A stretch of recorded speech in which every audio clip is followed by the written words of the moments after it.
Hello students, let us start off with the topic of logarithms by looking at its definition first.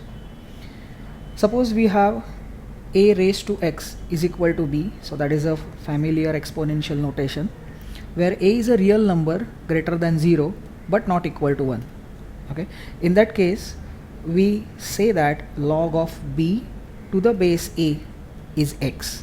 Okay, so it's the same fact stated in different manner in terms of the logarithms.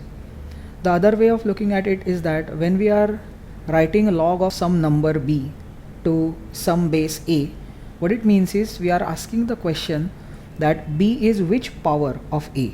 Okay, so the answer is x because b is the xth power of a.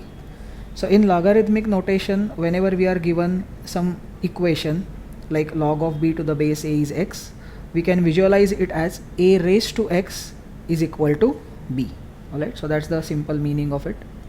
Now here the number a is called as the base of logarithm, and it is also called as the base of the exponent notation, as we already know from the previous standards. Okay, we can also define a logarithmic function based on this definition, which is as shown here.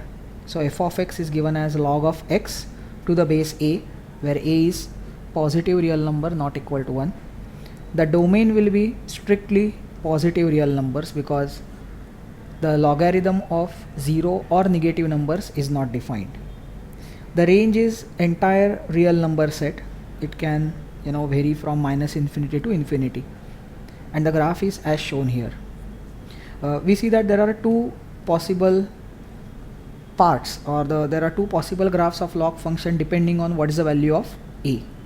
Now we know that although a is greater than 0 but not equal to 1, there are two cases, that is either a is greater than 1, in that case we'll get the graph like this, or a lies between 0 and 1, in that case the graph will be the decreasing graph like this one.